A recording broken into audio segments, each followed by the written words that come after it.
What's your and your business's level of consciousness? Let's talk about how to use it to supersize and grow your business. Sharon, Horne-Ellstrom here. Today we're taking a different look at consciousness in our business and in our life. In our life for the Be a Better You Annual Challenge, but for our business specifically here. So how do we look at what are the 5 levels of consciousness? What do they look like? What kind of patterns in thought do we see in our organizations? Because we can find these things in our business as well as we do in our individual and personal life. Now, keep in mind that we go from one up and down. Think of it as rungs on a ladder, 5 different rungs on a ladder from survival to transpersonal. So survival is the first one. I'm going to share a couple of characteristics of each of these so that you can easily and quickly identify where you're at. Once we identify where we're at, I'm going to give you a quick strategy for moving up a level by creating micro habits. And then I'll probably share one person's story. Maybe not in that order, but I'll do all those 3 things. Number 1, what are the different core focuses, typical thoughts and emotions, and mental health patterns that we see in each of these different areas? Survival is, of course, immediate safety. It's fight or flight. Typical thoughts are, I must protect ourselves. We must protect our business. We must protect our company. Anxiety, panic, rumination. We tend to be mental health pattern, hypervigilant, right? Chronic stress, trouble sleeping, etc. The next level is, of course, conformity, where it's automatic. Survival mode is very reactive. We react, our thoughts are reactive, our emotions are reactive, our actions are reactive, and not a great place to be in as we're growing and building and supersizing our business, but we might spend a little bit of time there every day.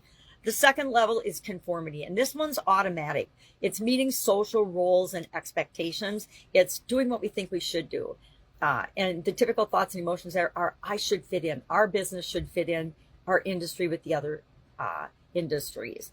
We tend to feel worry, comparison, and frustration when we're in this mode. Mental health pattern is imposter feelings, low self-esteem, and burnout.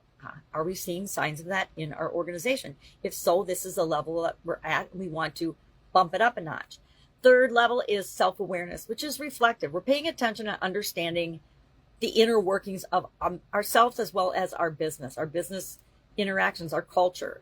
And we're typically thinking, why do I feel this way? Why do we feel this way in our organization? We get curious and honest with ourselves in terms of what's going on. Maybe we're missing some core systems and functionality. Maybe we've never even looked at this before or thought about our core values or thought about the mental temperature of our business before.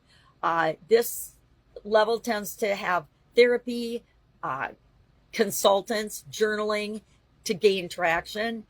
Emotional regulation improves, and we get better as a company and an organization and a culture because we're more in control because we're choosing to be in control. Step 4 is all about growth and flow. This one is integrative, and this is the one where I strive to be most of the time. It's continuous learning and purpose. How can I serve and grow? And it's sprinkled with optimism and engagement. We have higher resilience, peak experiences, and fewer mood swings in our organization, less drama, and more action in the growth and flow stage. And then 5, transpersonal is unity. It's all about, which we talked about a lot last month, our impact and our interaction with the outside world, connected to something larger than ourselves, like nature, humanity, spirit, source, oneness, whatever you call it, God. We're all interconnected is the typical thought there, and gratitude, compassion, and calm and joy are present in our business culture. It's mental health patterns we see are stable well-being. People are happy and joyful and calm when they're at work. They're getting things done, being productive in a way that feels good to most people in the organization, if not everybody in the organization. It's got a pro-social focus, and we have reduced fear of uncertainty. People aren't worried that they're going to lose their job tomorrow in a culture that is transpersonal. Everybody's working together for common goals and achieving them, and that helps us supersize for our business. So I'm going to share Kevin's story. He's stuck in conformity, and then he finds growth. Context, he's a high-performing junior consultant. Kevin is excellent at pleasing bosses, which is level 2, right? Conformity. meeting social roles and expectations. But he felt chronically drained and questioned his identity outside of work and his business. So he made a shift. He took a sabbatical and went to a boot camp that exposed him to flow states, hours flying by while creating in his business and building apps and things. He cultivated daily deep work blocks and learned to set boundaries. And so he went from being a people pleaser. The outcome was stabilizing at level 4. He experiences higher motivation, better sleep, and less social comparison. He mentors interns, amplifying his sense of purpose. And that flow state, the growth and flow state, like I said, I try to spend, for me personally and my businesses, as much in that state as we can. And then when there's extra energy and time, we work on transpersonal, being influential to, I forgot, I was going to share more things, in the world. So how do we do this? How can we apply this today? How can we, first and foremost, identify which level your organization is currently in? And not all the time, because we will be in all of these different levels at different times. Like I said, sometimes all in the same day. So we want to look at this and say, are we mostly in survival mode? Are we mostly in conformity? Are we mostly in awareness? Are we mostly in growth and flow? Or are we spending most of our time in transparency? Now, if you're in transparency, transpersonal, I wrote down transparency by mistake, transpersonal, then we're already at the top of the emotional and mental position that we want to be in. So we don't have to do something. But if we find ourselves in any of the others, here's a quick thing that we can do.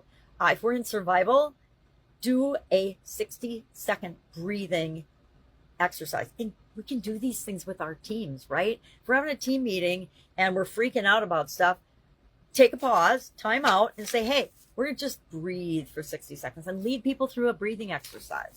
If you're in conformity mode, do a 5-minute self-check as an organization. What do we want? What are we trying to achieve here? And just brainstorm it out for 5 minutes and everybody talk it out.